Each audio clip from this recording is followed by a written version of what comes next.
My name is Sean Francis Coleman, and this is Darnell Ramsey. Welcome everybody. Welcome everybody. Thank you for tuning in.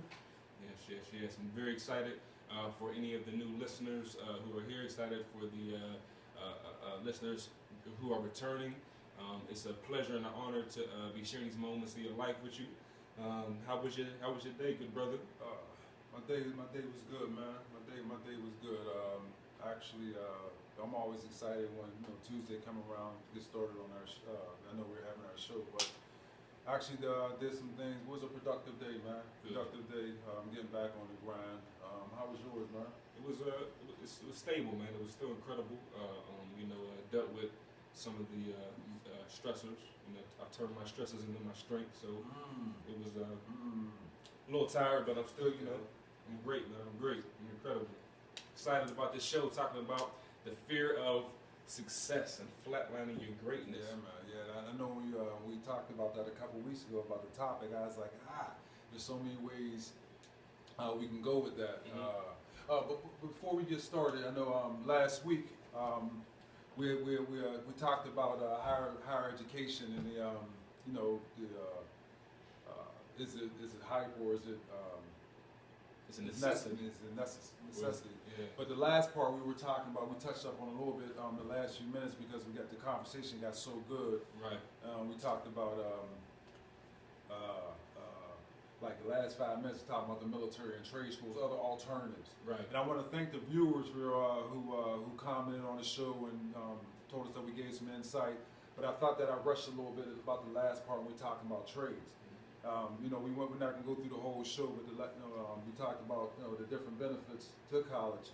But one of the alternatives, and I had some friends who I was asking, they should have sent us some suggestions because there's a lot of programs out there for people who are not necessarily ready for college at that time. So one of the things I talked about is the military and the trade schools. One thing, the great things about trade schools that I'm always telling moms or fathers or family members, period, about it's exposing their kids to the type of money that these trade schools make. You understand, whether they're plumbers. I know plumbers that make 6 digits. I know electricians that make high 80s, 90s to hundred thousands of dollars without no student loans. Right. But a lot of our kids, we talked about, even last week we talked about figuring out, watching your kid and seeing what they're good at. Right. So if you notice that your kid is good at working with their hands, maybe you want to explore some of the trades. Barbers. Right. We all know barbers who make good money. And also entrepreneurs. Right. A lot of times these careers, also tap into your entrepreneurial spirits, and that's what we talked about last week. So I just wanted to make sure that, I wanted to close out on that, trades. I always say that, homeowners or all of us know people who are in the trades, electricians, plumbers, barbers, electricians, welders. You be more than I'm pretty sure. I walk up to them all the time. If you go to Home Depot, you can walk up to these people because one of the things that stops our kids or a lot of kids from getting into those particular trades is knowing when the testing takes place. You understand? So that's the most crucial part of getting into these trades. Is it's only once a year they get the opportunity to take the test to be able to qualify for the trades.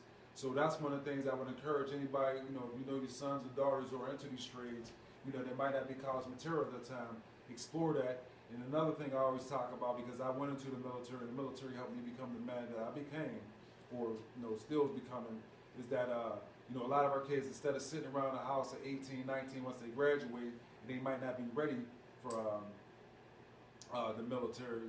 Not be ready to get right into their careers. The military also buys a little bit of time. That was one of the benefits to me. The great thing about the military, you learn discipline. I got a chance to see the world. That's why I love the Caribbean, is because that was the first time from being in the Navy. That was the first time I had the opportunity to even go and see a Caribbean beach. The first time I see it. Now I go every year. Yeah. But also, the benefit to the military is that there's a GI Bill. So not only, you go and see the world, you make some money, you also can pick up a trade in the military, but then if you want to go to college at a later date, you have the GI Bill that you can tap into that help you pay for college tuition. And also, all military people get maximum state grants. So I told my son to go that alternative to go into the military first because it helps you become mature and grow up. then it also gives you some benefits to that you can take advantage of when you go off to school. And another great thing, when you go into the military to get into the trades, you automatically get into a trade through a hard hat. It's called helmets through hard hat program. That when you come out to the military and you decide to get into a trade, they have to accept you.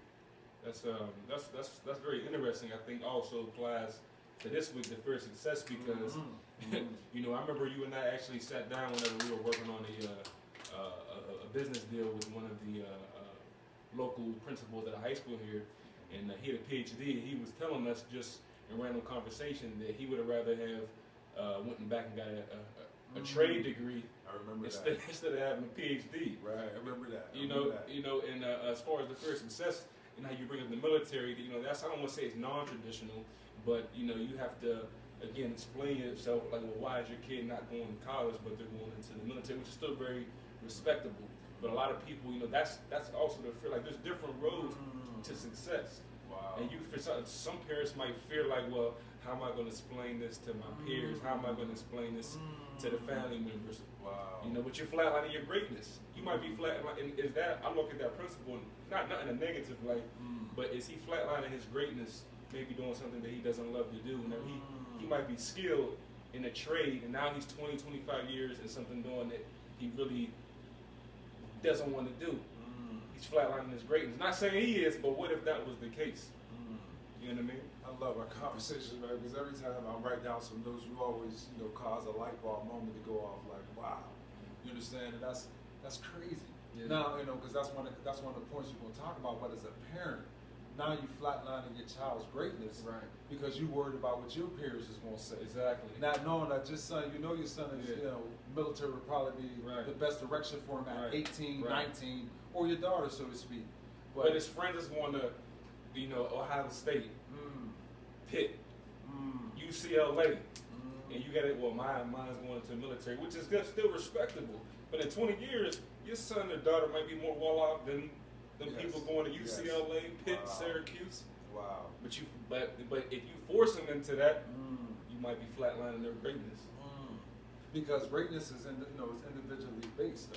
You understand? Because what's, you know, we always talk about, what is success? What is success to you? Yeah. Because everybody don't want millions of dollars. Right. I mean, there's some people who just want to go over, go to war. That's a successful life to them. Yeah. There's somebody who just, want to raise a family. Don't care about, getting a whole bunch of money. They just want to make sure that because they didn't have a father or they didn't have a family structure, that's success to them. So that's interesting that sometimes we put the pressure on people, or we put the pressure on our children of what success is. Yeah. I mean, that's interesting, and that's if you're telling your kids, he or she is not ready for college, or the military might be able to give them some discipline that's not there at 18, 19, and you insist on them going to college because that makes you feel good. Right. You're flatlining their greatness. You know, as we talk about, I know that you have your example that you wanted to talk about, but just dealing with that word fear for a second. Dealing with that word fear, and when I think of fear of success, I think of fear of the unknown. And I can't remember where I heard the story from, but I'm going to lengthen it and I'm going to explain it, as clear as I can in as less words as possible. But it was a story of a captain and the soldier, if you will. You know what I mean? And long story short, the captain had caught a soldier, during war, and gave him two choices: like, you can walk through that door, or you can get killed, be like a firing squad. So they gave him 24 hours, and he was like, "Well, what's through the door, man?" And the captain was like, "We don't know. It's the unknown." So he came back the next day. The soldier came back the next day and was like, "Listen, I don't know what's through that door. You can just kill me." And they banged him right there. Then the secretary was like, "Captain, like, do you really know what's through that door?" And he was like, "Yeah." And she said, "What?" And he said, "Freedom." Freedom. But that story, the symbolism, and many of you probably heard that story, and I hope that I told it, in the accurate light. But it goes to show the symbolism is that we fear the unknown, and success has a lot of unknowns. And because we don't want to walk through these doors because they're frightening, and we fear it, we flatline our greatness. I remember when you told me that story, man. I love that story. Yeah, man. Because one of the things that interests me is that he knew death. You know what I mean? We talk about it all the time. Like, dude, he told him, if you don't go through that door, we're gonna kill you. Right. If you go through that door, I don't know what you might live. You might live. So that's a 50-50 chance. Right. You know what I mean? Right. But this death is absolute. So you're saying, you know what? Because I'm so fearful that they're going through that door, Right. I'd rather die. Right. That's I mean, when you told me, I'm like, that story, that's crazy.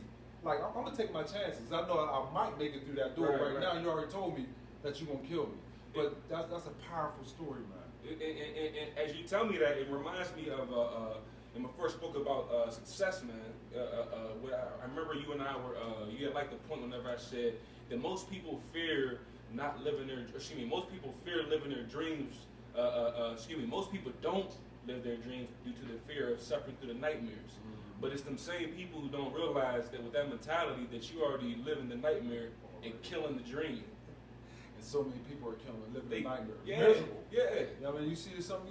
I always say that you look in somebody's face, you can see how they live in a nightmare. Right. You know what I mean? Like right. you letting this nightmare kill your dream. Yeah. And that fear, and I always say, I heard that song. I don't know. I'm paraphrasing or quoting it from somebody. That false evidence appearing real. Right. You know, and that fear is a powerful thing. But one, I remember and I always talk to my friends about this particular example. One time I was watching 60 Minutes or 2020 Dateline, one of them shows, and they had this guy. They had a story about the remarkable baby who learned how to swim before they knew how to walk. Mm-hmm. You understand? And they were like, I'm like, all right, because I can swim. I'm like, let me check this out, right? So this gentleman took his, I think his son might have been about 6 or 9 years old, pushed his son out in the swimming pool. And the lady on the interview is like, what is he doing? Right. You know, the young bull just starts swimming. You know what I mean? Just starts swimming. And I'm like, wow, it wasn't, you can tell he's comfortable with that. Right. Then the gentleman after his son, he got his son out the pool or whatever, he was like, you think this is about him swimming? You know what I mean? He said, this has nothing to do about him swimming. Yeah. I'm teaching him how to be fearless at 6 months old. Mm. You know what I mean? Let's eliminate the fear. It's like a lot of parents, we instill fear in our kids. Right. You understand? We instill our fear in his kids. So if it's like, you think it's about swimming, but what if my son come up with an idea at 19, 20, and somebody tell him he can't do it? Right. He like, my dad already taught me, no, I can do it. So what if I fail? But I'm not afraid.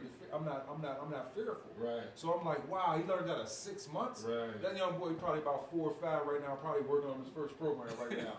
But I thought that story was so powerful that as parents, maybe as a parent, like we instill our fear in the kids. Right. You know what I mean? I'm a flatlining success by making you feel that the only way you can become successful is going off to school. Right. So I'm a bet in your head that you're going to college because I'm feared that you might be successful in your own right. So I'm a flatline your potential greatness because God puts us on this earth to achieve our own greatness. But as parents, we have just instilled our fear in our kids. That's a good point, and it reminded me of something that T. Jake said because, as you talk about how sometimes parents instill their own fear in kids, I think sometimes they do it unconsciously because you might not know, like that might be like going to college. You think that's the only way because you haven't maybe found another way yourself. And T. Jake said, you can teach. He said something like you can teach what you know, but you can only produce what you are. And I said, wow. You can teach. He says you can teach what you know, but you can only produce what you are. So you might come to me and say, well, this is how you make $10 million. This is how you make $1 billion. Then I ask you, have you done it? No, I've never done it. Well, you can teach me what you know, but you can only produce what you are. How can you? And again, I know it's possible, but how can you produce something that maybe you're not? And there's pros and cons to that. But the symbolism is that in reference to what you're saying, I think that some parents, maybe because of what they are not aware of, they cannot necessarily produce something else. So college is the only route, and you flatlining your kid's greatness by only making them go down this one lane. But to your other point of the baby, I'm reading this book right now called Soul's Code, and you got to read it if you haven't already, man. Okay. And the author talks about how babies come into this world with a vision. Wow. With a vision. He said, you think that they're being defined and all this. They have a full vision in an undeveloped human body. You know what I mean? So you know they want tools at 4 years old. And you go buy them baby tools to fit their hands. They're like, no, I want the real tools. They got a full vision in an undeveloped body, but just think about how that applies to us, to people, to some of the parents who are listening. You know. And I don't know if I mentioned that, but last week on the show, I'm just regressing, but I'm thinking about that movie Big Daddy, or that's what Adam Sandler talking about Daddy, where he was, we don't let our kids become what they are. You know what I mean? They already had the talents that's in them. Right. I'm always amazed that when you go to you go to playgrounds and stuff like that, you know, in African American communities, you sending your kid out to the playground in polos and Air Jordans and telling him, you flatlining his greatness. Like you out there, you know, we set our kids up to, you know, we buy our kids polo clothes, but don't want them to be a kid. Like now you putting that fear, don't fall, because you might scuff up your Jordans. You know what I mean? Oh, don't fall, or because you might tear that polo shirt. Like now you putting that fear in him. You know what I mean? So you're not even tapping into what he's destined to be. In that book, when he was that dude go to school with a raincoat, some boots, or a grater on his head, all types of stuff. That was one of the interesting things about that story. Like, wow, he was letting little young man know that you can be whatever you want to be.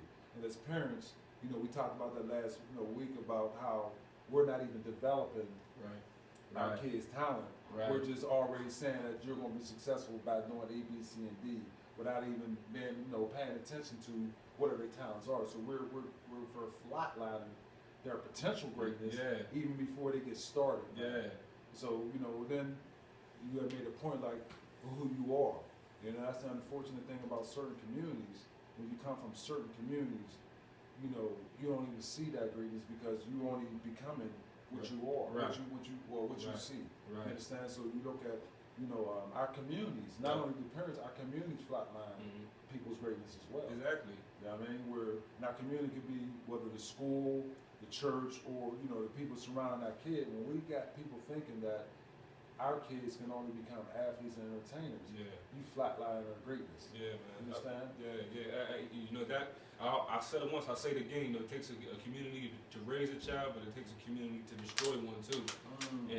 And I think that again going with what Pastor Bishop TD said, why we so loyal and committed to systems that don't work.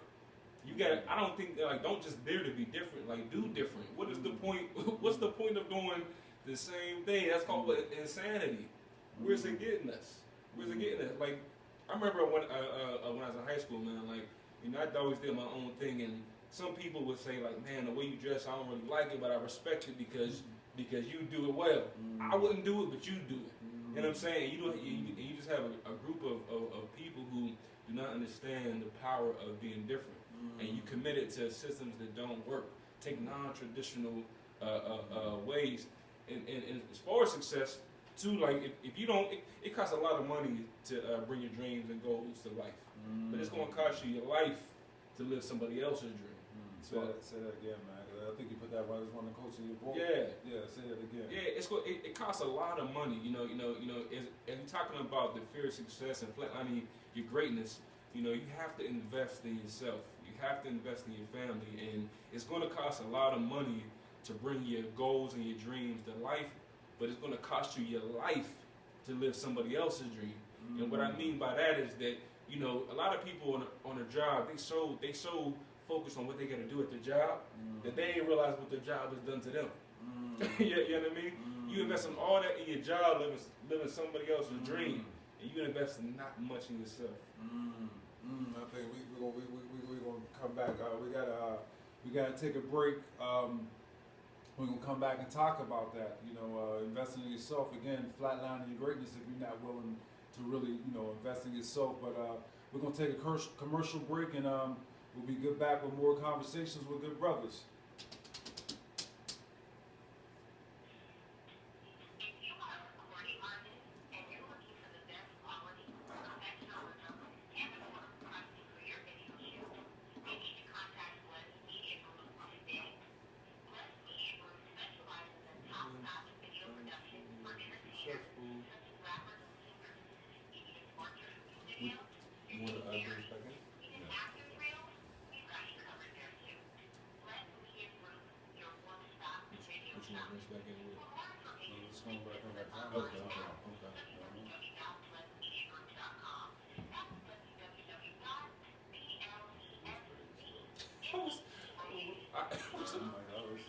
don't even like being on this, man. I'd rather be on, Facebook is flatlining your greatness. Yeah. Real rabbit. Yeah. Yeah. Yeah. And some technology. Yeah.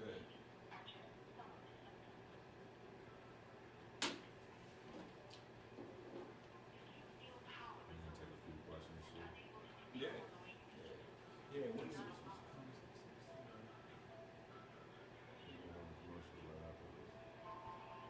When you want to take the questions? After we finish this comment. Okay.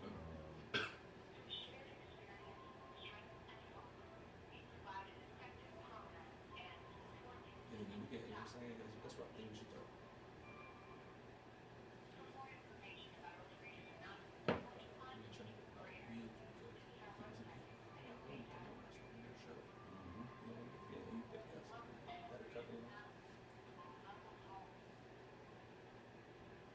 Welcome back to Conversations with Good Brothers. You got Darnell Ramsey. And Sean Francis Coleman. Thank you so very much for staying with us. Before we went into break, Sean had said something so profound. I just want to touch up on that. And afterwards, we probably take a few comments for the people who called in. You want to press 1 to let our engineer know you're in the queue, as well as the people that's listening on the internet. You can call 929-477-3860. Again, 929-477-3860. Call in, baby. We want to hear what you got to say. But go back and add a little bit to what we just left off on, man. That was it's crazy. Yeah, man. It's just just how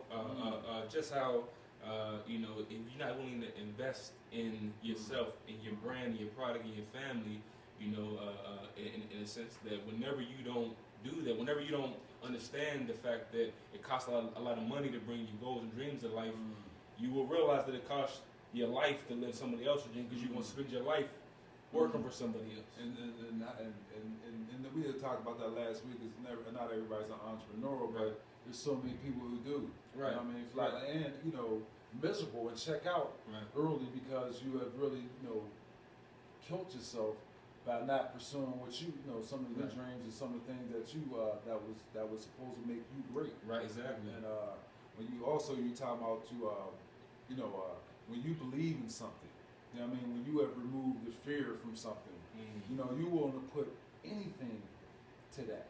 When you hear people some success stories, man, where they say, man, I lived out of a car for 2 years. I took all my resources, man, and put everything I had to building this, man. That person was all in. All the chips was in. It was fear, it took the fear out of it. Right. And the majority of the time, when you hear stories like that, you hear so many success stories. And as a matter of fact, the majority of times when you hear people who are really successful, man, they hit rock bottom and they were like, I'm all in. Right, exactly. You understand? I'm every dollar I got. You understand? But if you're not willing to do that, if you're not willing to tap into all the resources out there, because God gives us so many resources to really tap into our greatness. Yeah. But again, that fear, false evidence appearing that is real, will stop you from taking a chance. And we talk about fear of success. We also could throw in there fear of failure, because in order for you to be successful, you're going to fail. Right. You know what I mean? You're going to fail. You might fail 1 or 2 times. I think we talked about on one of our first shows. We talked about Thomas Edison. Yeah, the light bulb. Fell 10,000 times, man. I don't know, power of no. Right. You know what I mean? The power of no we talked about. Thomas Edison fell 10,000 times, man. I don't even know. It's only 300 days. That's like 3 years straight. You know what I mean? But he fell forward. Yeah. He fell forward. Yeah. You know what I mean? It's just like that was crazy. Yeah, man. You know what I mean? So again, that fear, fear of success, and a lot of us are not willing to go all out because of that. And I was talking to a guy today, man, brother Dave, when he was talking about when you talk about fear of success, you fear success by not planning for success. Right. You understand when he says that? We hear, he said he do a little project in school, and he talks about, all right, young brother, you say you want $1 million, what you gonna do with it? Light bulb. There, no light bulb. I'm sorry, there in the headlights. Like, huh? Yeah, what you gonna do with it? Right. Now we didn't even plan for that. Right. So that's to me in effect you fearing your success too, because if you're not planning to be successful, Right. you fear success. Right. Everybody say they want it, Right. but what happens when it drops in your lap? Right. What happens whenever it happens? I think too, as far as the financial piece, to people's credit, I mean even to our credit, because it's not like people just have $1 million laying around, but it can be very fearful to spend the money that you do have, because you don't want to lose it. But one of the things that I like to remind people, and also remind myself, is that if you fear spending the money that you do have, you may never retrieve the money that you could have.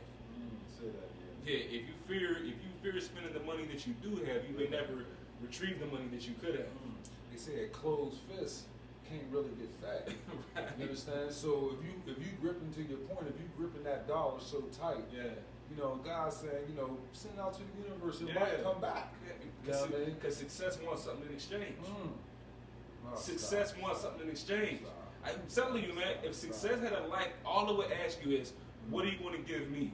And it don't want like your laptop. It wants your time. It wants your money. It might even take your life. It might take a loved one's life. Success, whenever success say, okay, you want me, and you know who I am. I'm success, baby. I get everything you want. What you gonna give me? To a point, I ain't got a question for that. I ain't think about that. You didn't tell me that. You didn't tell me that. This is gonna cost me something, bro. Right. Come back to me, success. Come back to me, success. You fearful? Yeah. I gotta give up. What? My time? Yeah. Life? I thought I could just ask for it. Said, come back, success. Say, come back, success. Come back, success. I'm not ready for that question, man. But that's oh man, I'm just so many thoughts. That's crazy. Like, Right. what are you willing to give up? What are you willing to give up? And when people say give up lives, because you hear it ain't just necessarily dying. It's saying like you might lose a spouse. Yeah. You know what I mean? Because sometimes people are willing to give up spouses and families. Sometimes families, Right. man might lose his family for a minute. Hopefully, we're not promoting anybody to go ahead and tell your wife to kick rocks while you chase success. But you hear that this guy was in the office 20 hours a day. Right. You know what I mean? And that's crazy. One of the things, Reginald Lewis, the richest Beatrice Holdings, one of the richest black men ever. Wrote the book "Why the White Guys Have All the Fun." You know what I mean? I think the richest black man at the time, richest black African American at the time. But this guy used to work like 7 days a week, 18 hours a week. I think he blew an aneurysm. But I remember when I was in Baltimore, he was a young guy. When I was teaching in Baltimore, I seen the Black Wax Museum. And for our listeners who are online, I know that people have probably heard me say this more than enough times. If you ever get the opportunity to go to Baltimore, please go to the Black Wax Museum and take your son, take your daughter, take your niece, take your nephew. That is a must see on a regular basis to go to the Black Wax Museum. One of the things that changed my life, I probably took every, when I was teaching in Baltimore, I took every kid there because I think it's necessary throughout stages of life. But anyway, I remember seeing this bold figure and learning about Reginald Lewis, and I'm like, wow, he had just such a successful look. You know what I mean? Being a young guy just moving to Baltimore, fresh out of college, and seeing him, he had just had an everlasting effect on me. But when you read his story, you understand how, to your point, he died being successful. Right. I mean, he overworked himself. But to your point, like, what are you going to do? What are you willing to do to be successful? What do you want to do? But first, you must, individually, success is individual to them. Yeah. You understand? And that's another fear. Why don't you fear to be, figure out your success? Yeah. What's successful for you? But in order to do that, you're gonna have to not be fearful about separating some ties with some people in your circle, family, friends. I'm speaking from experience. There's people that I grew up with in my home that I don't really communicate with. Not because I don't love them, but because the lifestyle. Remember, success is all about behaviors. You know what I mean? So it's all about behavior. Certain things when you're on a certain road, certain behaviors don't fit in. And sometimes when certain behaviors don't fit in, certain people don't fit in. You know what I mean? Oh my God. You talking about certain behaviors now. We talk about that. So you know hanging out with these people are not going to make you successful. Right. You know what I mean? So you fearing success because you're not willing to give up that type of those people or that type of that type of influence to be successful. Right. You understand? I'm keeping it real, nah, bro. You flatlining your greatness. Flatlining your greatness. You scared. Yeah. You understand? Yeah. You're I know we talked about that. We can come back to a point, but now we're on that point. We're talking about our young men in society. Especially our young men growing up in some of these inner city communities, where the way they look, the way their appearance, how they carry themselves, and they actually plagiarizing. Right. That's so true. Plagiarizing a look, and it's like your mom and dad or your mom, grandma, or whoever is letting you look this way and carry yourself this way. You're flatlining when this guy's looking like everybody else. Yeah. Who's successful looking like that? Right. You understand? Right. But as as a community, we're scared to say something to these kids, and as a parent, we're buying these particular and allowing them to kill their greatness without even getting them started in life, man. And one of the things that one of the things that's interesting, man, when sticking to that particular subject, one of our young men that helped us film our show, Damari, who's an incredible young man, and big ups to his mother, Dad, who's an incredible mom. But one of the things that I had the opportunity to talk to this young guy about recently, man, when he was telling me about Central Catholic, the school that they go to. You understand? I'm going to build up on that a little bit.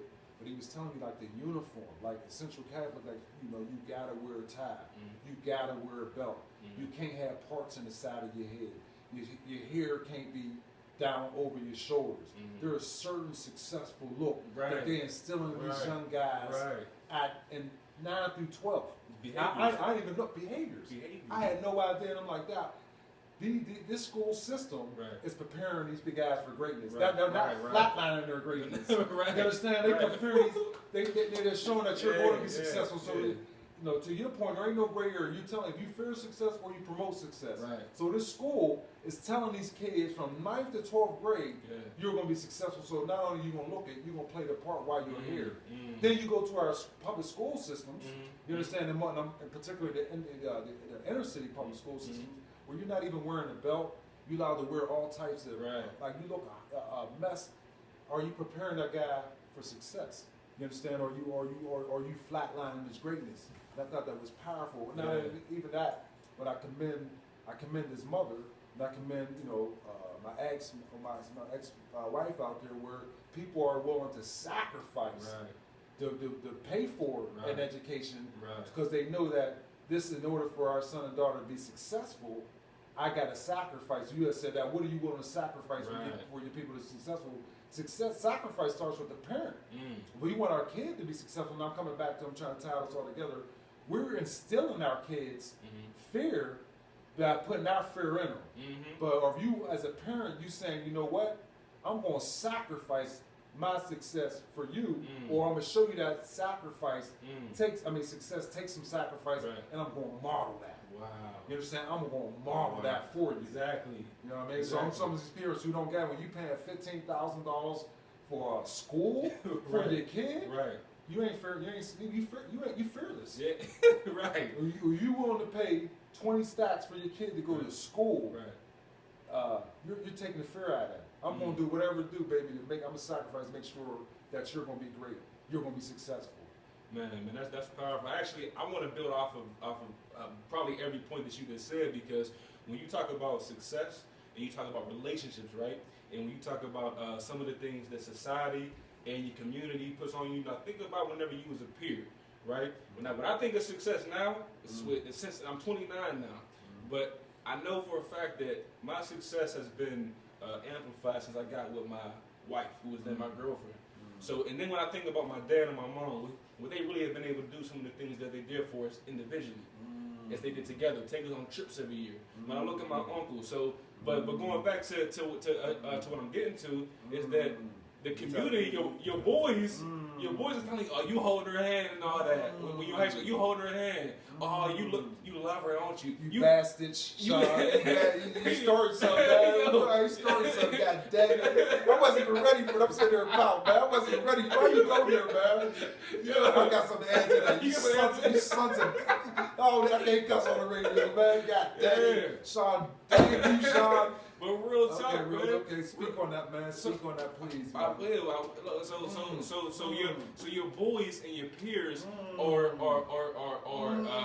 encouraging you to get out of something that could be so successful. Because really, it's an empire. So from age 14, 15, 16, you're getting the idea that okay, it's not cool to be with one woman. It's not cool to be with one girl. And then I wanted to take it to some of the parents today, as you said. Now. No disrespect to any of the parents, but we gotta hold one another accountable. Yes. And when I go on Facebook, and when I see the unfortunate deaths and killings of some people that happened, I was on Facebook and I seen somebody's aunt had put up, and I know we're angry. But you allow your nephews and nieces to be in the picture by the casket, holding the, acting like they're holding a gun. At the killer. Now, even though I know what that symbolizes and I know what that means, you flatlining their greatness because now you're letting them engage in ongoing beef. Right. Like how can you be in the doll and say, hey, pose for this camera, and you allow them to do that? You flatlining their greatness. And the last point that I wanted to make was still going back to how these behaviors, certain behaviors just do not fit in the path of success. I ain't been bored since I was 23, bro. I'm 29. So in 6.5 years, there's not been one moment that I've been bored. I might not have had that much to do, but I ain't been bored at all because there's always something new to learn. There's always something that you could be going on. You know what I mean? And when you are on your path, like sometimes I don't got time to do certain things. Right. And I want to go party sometimes too. I'm 29, but I ain't got time because you know why? Because I got to go network. I got to go read this. I got to go work on this book. There's a certain it's success is about behaviors. And you watching TV on social media, as you want to touch on, Facebook is flatlining your greatness.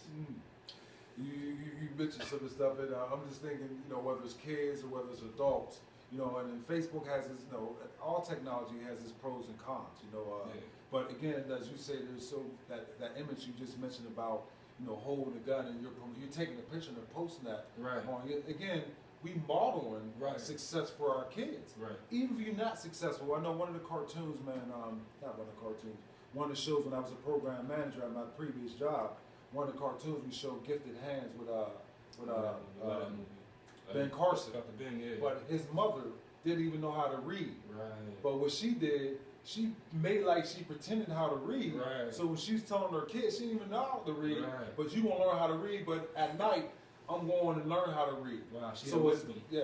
So, but her son, one of her sons turned an engineer, the other son turned into one of the greatest surgeons ever be produced. Right. However, she had.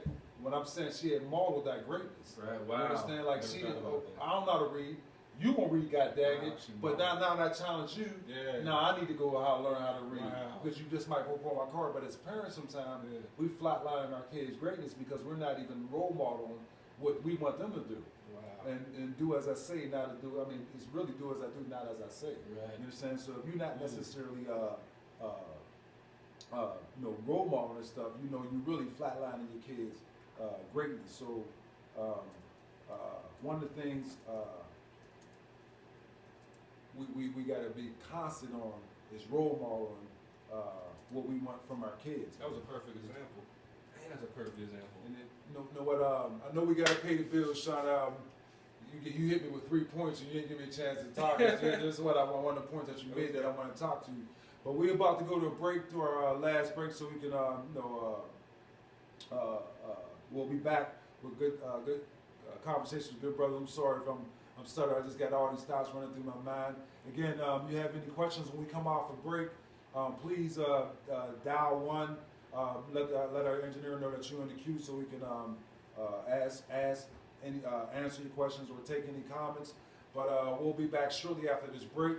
Call up. Looking forward to your calls.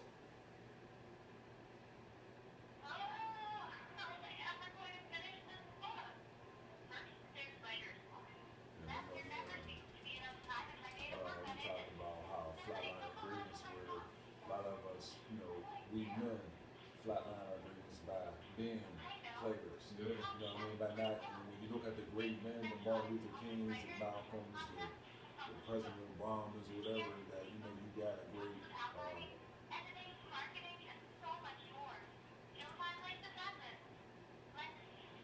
Yeah, definitely build on that one.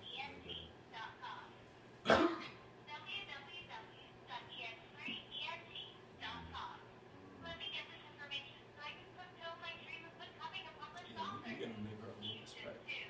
We need to like use this for everything desire for now. Make our own commercials. Yeah. That's what I think he said commercials was $50.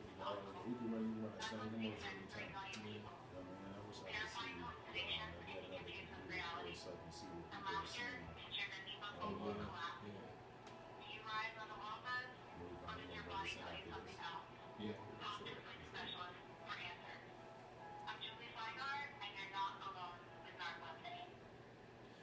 Welcome back, everyone, to the Conversation with Good Brothers. I am Sean Francis Coleman. I'm Darnell Ramsey. Brother Darnell, I know that you had some verbiage and I know you had some great insight to a point that I made about I think relationships and how you boys might be kind of negating that because you a lover because you're a lover and not a fighter. And I was just thinking about that when you made the 3 point, but the first point you was talking about how I always say we get trained to do certain things, but we get that peer pressure right early on when as young men or young girls coming through school, you get a peer pressure not to you shouldn't settle down and you shouldn't be so forth. So you're trained, you have a certain thinking, but you have made a good point that I'm thinking about all the great men or successful men, great men of our time and the past time, always had a better half. And sometimes we as men we flatline our greatness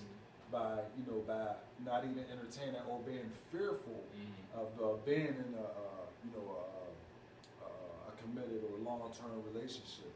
So when you talk that's you said that when you look at the greats of Selma, Martin Luther King, or whether Malcolm X, one of my favorite, Malcolm X passed on 50 years on Saturday the 21st.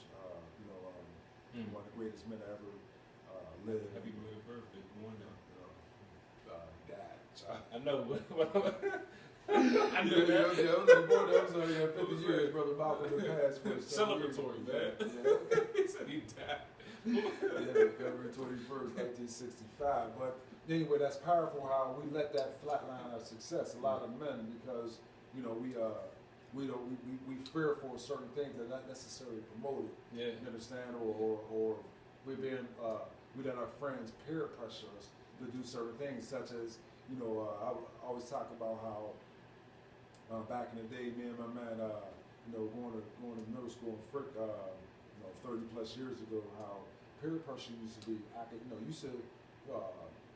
peer pressure used to be academic, telling you, encouraging you to do better for academics. You know what I mean? Nowadays when you in the schools, you hear about kids not trying because they worried about being smart. I don't want nobody to let me know I'm smart, but I'm thinking loud. Generations prior, it was saying like, I made honor roll. I'm sorry, you only made honor roll. I made high honor roll. So you talking about these peer pressure, these pressures that flatline our greatness early on. Right. You know what I mean? Right. Now it's on a whole different level in 2015. Of ignorance. Yeah. And we have a culture of ignorance that teaches us how to flatline our success. Great point. You know what I mean? I'm thinking some of our communities or flatline our greatness. But before we delve into that last comment, just want to be respectful. We have a caller on the line with the last 4 2258. Caller with the last 4 2258. Welcome to Conversations with Good Brothers. Tell me who you are and where you calling from.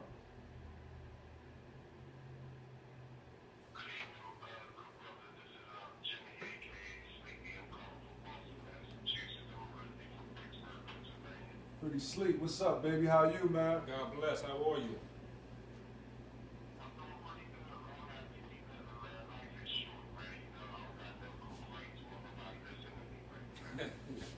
I will, but go ahead. I just seen good brother Jim this weekend, man. Give us some knowledge, Jim. Give us some knowledge, Sleep.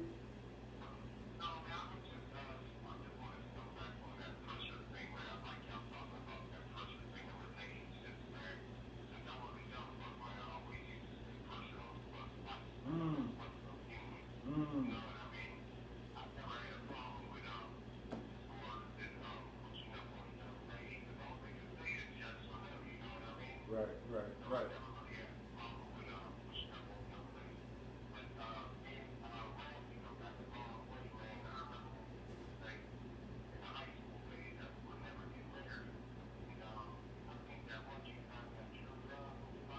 There you go.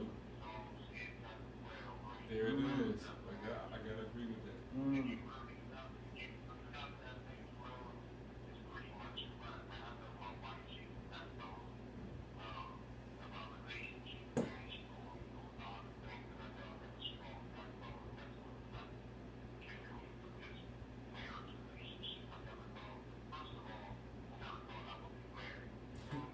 Right.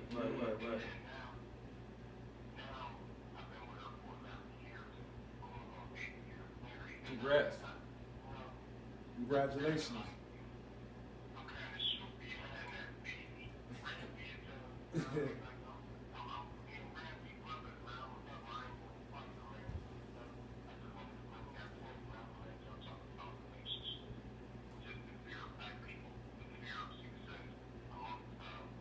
Relationship. My man. Appreciate that comment, Steve. Very much. Thank you, and much respect for you. You know how I feel about you. Much respect. And one of the things I want to talk about, Sleep. I'm glad you called in, but I'm gonna read your comment that you texted me this morning. We talked about, and this is to our show, Fear, Success, Flatlining Our Greatness. But you had wrote, obstacles are what you see when you take your eyes off the prize or the goal. You understand? So now, when that was one of the things that this morning I was a little bit under funk, and I read that when I woke up, and that caused me to jump out of my bed and started doing push-ups this morning. But obstacles is what we see when we take our eyes off the prize and get off the goal. And flatline is fear of success. Yeah. When you start looking at success as the ultimate goal, you put an obstacle in your way. Yeah. You know what I mean? So we eliminate that fear out of the equation when we keep our eyes on a prize. But at first, we talked about that coming to the show. The first thing you need is to identify what is success for you. Man, going off of the point, going off the point that you said, Brother Sleep, said, because I love that. Say one more time. With the obstacles are what you see when you take your eyes off the prize. That goes with something that I like to tell people as well, is that the only fear on the road to success that you should ever have is getting off the road. That's the only fear. That's the only fear you should ever have, is getting off the road. Because what is the point? But it goes exactly what you're saying, brother. So I agree with you 120% on that. 120%. And I also go ahead. I'm sorry. Go ahead.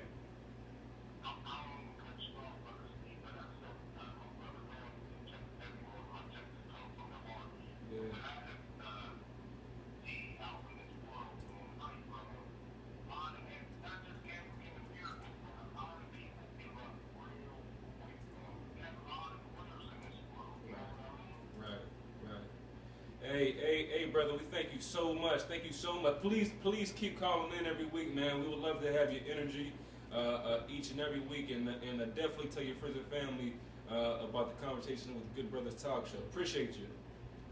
One of the things that he talked about, that's crazy. Like, a lot of us quit, man. Yeah. You understand? And that's what we're talking about character. You understand? Like, what are you made of? A lot of us quit. Yeah. You know what I mean? But we live in and unfortunately where we come from. We see quitters. Yeah. Sleep.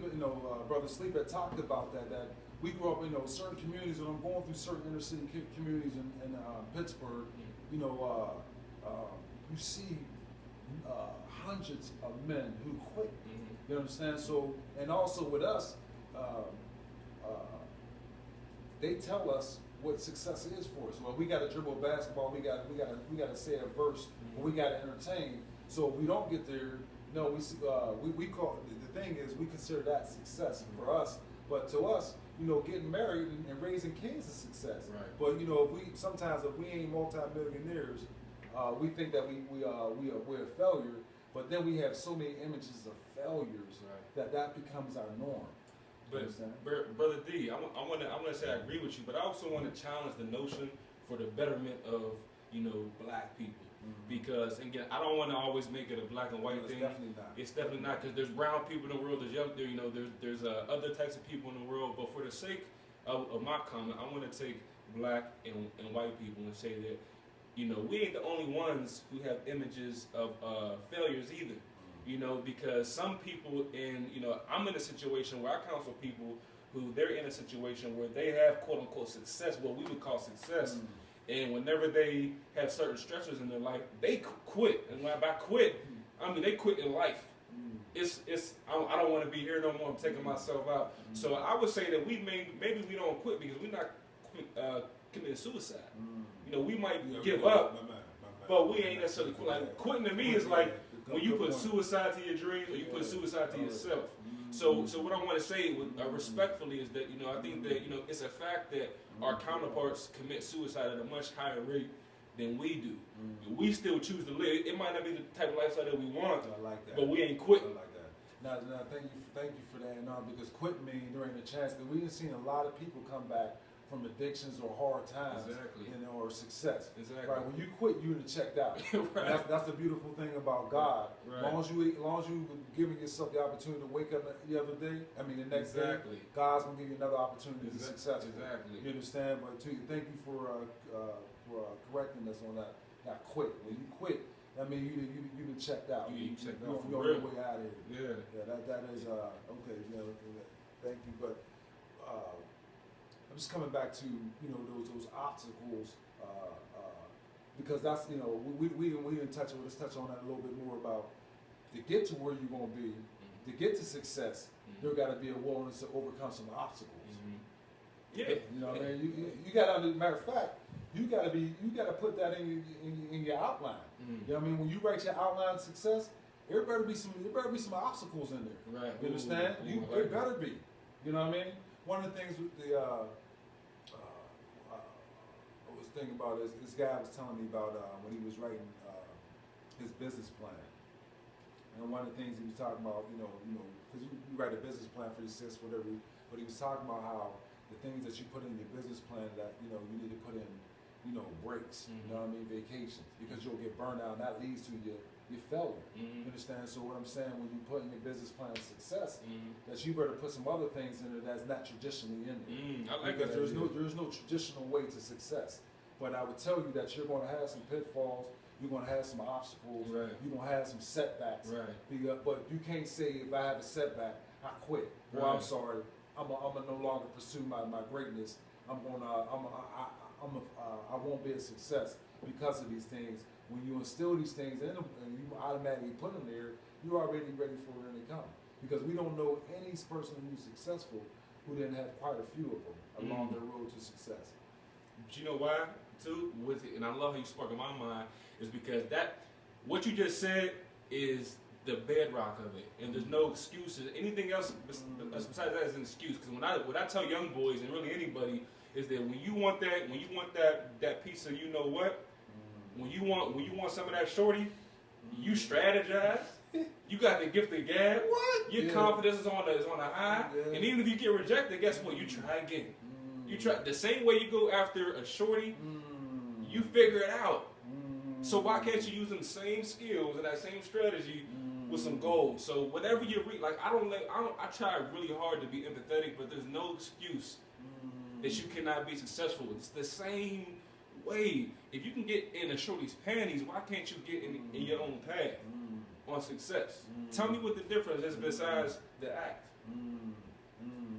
And now I'm always amazed how a kid will have you know, a PlayStation game. To your point, you know, not even just not necessarily getting on girls' panties, but you know, some of our kids are so much in the PlayStation, they'll stay up 24 hours to break that code. Right. They break that code. It's the same thing. You know what I mean? Same thing. Yeah. You know, well, again, what do you consider success? Right. You know what I mean? So, you know, some people might consider having this, being able to getting this girl's plan success. Some people say, you know what, I want to have, you know, I want all my kids to go off to college and be successful. I mean, be out of my house. That might be a success. Coming back to our point, success is individually based. But the behaviors is the same. The behaviors is the same. It don't matter what it is. Right. The behaviors is the same. Right. Whatever you think about success is the behaviors is the same. And you keep coming to that. Behaviors is something that you practice over and over. Yeah. Success is something that you have to practice over and over. Yeah. That we don't necessarily, to your point, are we willing to sweat blood, sweat and tears? You know, to compromise and give up some things. And I love that point. You was like, success gonna ask you, what's in it for me, man? Right. That's almost a conversation in itself, you know, offline. But when that is powerful when success looking in and say, what's in it for me? Right. I mean, if you want that, if you want that championship banner, or if you want that, that $1 million salary, what's in it for me? Exactly. If you want your own business, what's in it for me? What are you willing to do for me? Right. And if you're not, then you just flatline and great. Because I'm here for you. If you're I'm not, here for you. Ooh, I like you just did that one, bro. Yeah, I'm here for you. Right. You understand? But what are you? How much you willing? How much you willing to bend? How much effort are you willing to put forth Exactly. to reach your greatness? So that's something that we all got to ask ourselves. Yeah. You know what I mean? Again, got about 2 minutes left on the show. Once again, great show. But some of the things that first things first. What's successful to you? Yeah. What is considered successful to you? You know what I mean? Don't plagiarize. Don't look at what somebody else is. If you 5'1", bro, you probably won't be in the NBA. You know what I'm saying? You probably won't. So you can't look at LeBron James and say, I want to be LeBron James, because you plagiarizing. Right. Second, have you really put in that outline in place for you to get to your success? Right. You understand? Right. And to the last point you have made so profoundly, what are you willing to do in order to exchange gifts with success? And success wants something. Right. What are you willing to put forward? And I think Darnell did a great job at conceptualizing and summarizing the show.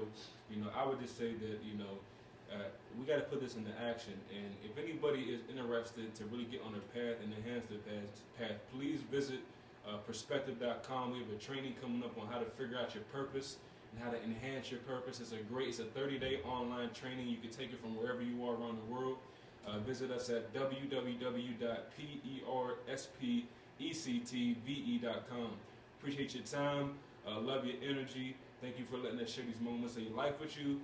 Tune in next week. Expand your perspective. As always, I want to thank Brother Sleep for for calling, asking questions.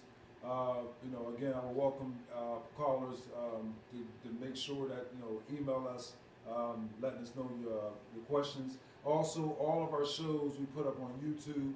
You can YouTube Darnell Ramsey Speaks and find some of our previous shows.